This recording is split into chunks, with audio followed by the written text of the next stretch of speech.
Hey guys, welcome back to my channel. देखिए, आज लेके आया हूँ आप लोगों के लिए वीडियो बीपीडीओ एआरओ तथा कनिष्ठ सहायक के लिए इम्पोर्टेंट सीरीज, जो कि आपके आगामी पेपरों के लिए काफ़ी इम्पोर्टेंट है। यदि आप चैनल में पहली बार आए हैं तो please like and subscribe this channel. देखिए, इस सीरीज में 25 क्वेश्चन है। आप अपना स्कोर जरूर बताइए कि 25 में से आपका स्कोर कितना आ रहा है।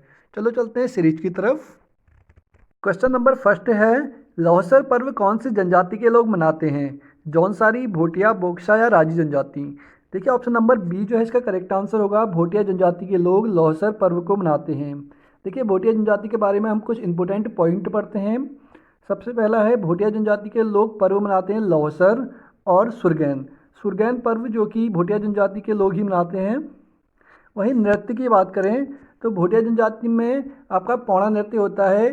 देखिए, विवाह अवसर पर हाथों में रुमाल लेकर पौड़ा नृत्य किया जाता है। ठीक है।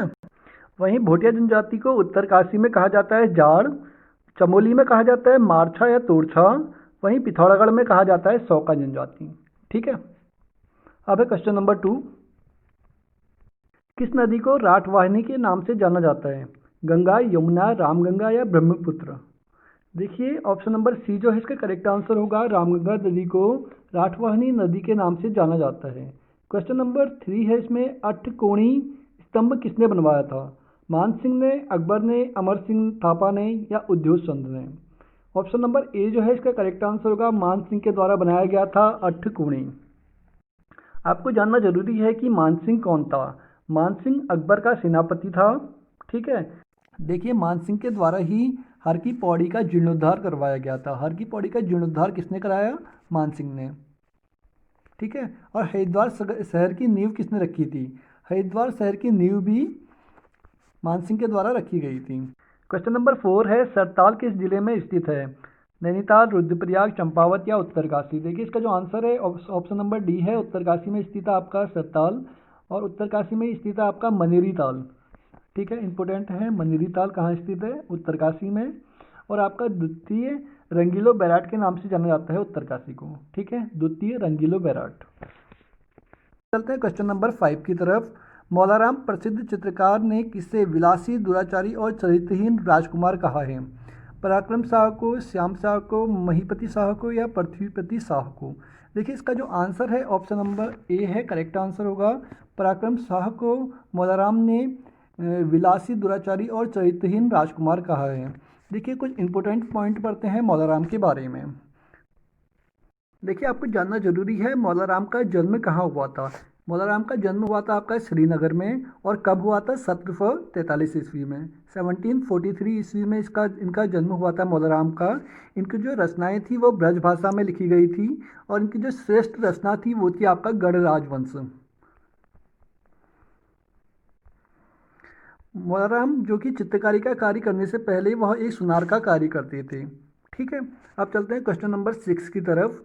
यंत्र गुणवत्ता आश्वासन निर्देशालय नियंत्रणालय कहाँ स्थित है? उत्तरकाशी, टिहरी में, अल्मोड़ा में या देहरादून में? देखिए, इसका जो आंसर है ऑप्शन नंबर डी होगा इसका, देहरादून में। अब चलते हैं क्वेश्चन नंबर 7 की तरफ। पश्चिम हिमालय की शीतोष्ण पेटी किस वृक्ष को कहा जाता है? बाज को, देवदार को, यूकेलिप्टिस को और साल को? इन चारों में से कौन सा आंसर होगा? तो ऑप्शन नंबर बी जो है, देवदार। देवदार को कहा जाता है पश्चिम हिमालय की शीतोष्ण पेटी का वृक्ष। ठीक है।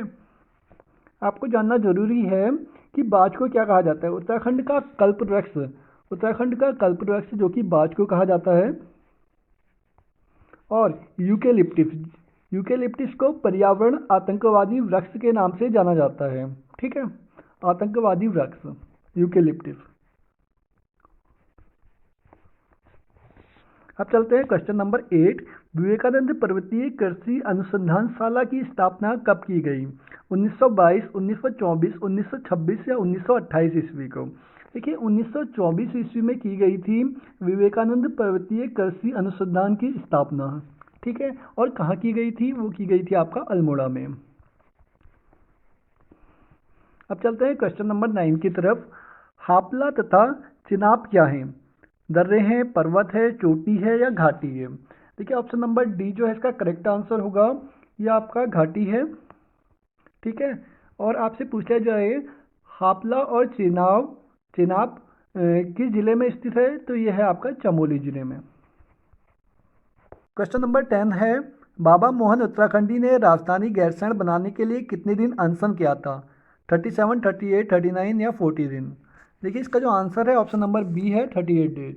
देखिए 38 दिनों तक बाबा मोहन उत्तराखंडी ने राजधानी गैरसैंण बनाने के लिए अनशन किया था। ठीक है, और कहाँ किया था अनशन? इन्होंने नैनीताल में किया था। ठीक है, और आपको जानना जरूरी है इनकी मृत्यु कब हुई थी, पेपरों में पूछ सकते हैं। बाबा मोहन उत्तराखंडी की मृत्यु कब हुई थी? तो 2 अगस्त 2004 को। कब? 9 अगस्त 2004 को। ओके, 11 की तरफ, उत्तराखंड में प्रकाशित होने वाला प्रथम हिंदी समाचार पत्र कौन सा था? देखिए उत्तराखंड में कौन सा था पूछा गया है। द हिल्स, अल्मोड़ा अखबार, मेफिस लाइट या समय विनोद? इसका जो आंसर है समय विनोद करेक्ट आंसर है। ऑप्शन नंबर डी जो है करेक्ट आंसर है। देखिए समय विनोद जो कि लिखा गया था जयचंद्र जोशी के द्वारा प्रकाशित किया गया था। किसके द्वारा? जयचंद्र जोशी के द्वारा। और कब प्रकाशित किया गया? ये प्रकाशित किया गया था आपका 1868 में, 1868 में प्रकाशित किया गया था। ठीक है, क्वेश्चन नंबर 12 की तरफ चलते हैं। हरिद्वार से बद्रीनाथ का पैदल मार्ग किस कमिश्नर ने बनवाया था? गार्डनर, ट्रेल, रैमजे या गोवान ने? देखिए इसका जो आंसर है हरिद्वार से बद्रीनाथ पैदल मार्ग का निर्माण जो करवाया था आपका ट्रेल के द्वारा किया गया था। ठीक है, चलो जानते हैं ट्रेल के बारे में कुछ इंपोर्टेंट पॉइंट। देखिए ट्रेल का जो शासनकाल था 1816 से 1835 ईस्वी तक था। 1816 से 1835 ईस्वी तक ट्रेल का शासनकाल था। ट्रेल को कुमाऊं का पहला वास्तविक कमिश्नर माना जाता है। ठीक है, हल्द्वानी शहर की स्थापना 1834 ईस्वी में ट्रेल के समय ही हुई थी। वहीं अल्मोड़ा में कुमाऊं गढ़वाल की पहली जेल जो कि 1816 में बनाई गई थी। ठीक है, वहीं आपको जानना गार्डनर के बारे में जानना भी काफ़ी इंपॉर्टेंट है। गार्डनर जो कि 1815 ईस्वी में यहाँ का शासक बना था। कब बना था? 1815 ईस्वी, 3 मई 1815 ईस्वी को बना था और इसने 9 माह तक शासन किया था उत्तराखंड में। देखिए क्वेश्चन नंबर 13 है, नवीनीकरण ऊर्जा नीति की घोषणा कब की गई थी? 29 जनवरी 2007, 29 जनवरी 2008, 29 जनवरी 2009 या 29 जनवरी 2010? क्वेश्चन में जो कि स्टूडेंट से काफ़ी डाउट करते हैं कि 29 जनवरी कौन सा इसका आंसर होगा, और पेपरों में इसी तरह के घुमा के क्वेश्चन पूछा जाता है। देखिए इसका जो आंसर है ऑप्शन नंबर बी है, 29 जनवरी 2008 को नवीनीकरण ऊर्जा नीति की घोषणा की गई थी। अब क्वेश्चन नंबर 14, गढ़वाल में शासन करने वाला पवार राजवंश का प्राचीनतम ताम्रपत्र किस राजा का मिला है? सोनपाल, अजयपाल, जगतपाल या कनकपाल का? देखिए इसका जो आंसर है ऑप्शन नंबर सी है करेक्ट आंसर। जगतपाल के समय में ही पवार राजवंश का सबसे प्राचीनतम ताम्रपत्र मिला है। देखिए, और कहाँ से मिला है? ये मिला है आपका देवप्रयाग के रघुनाथ मंदिर से।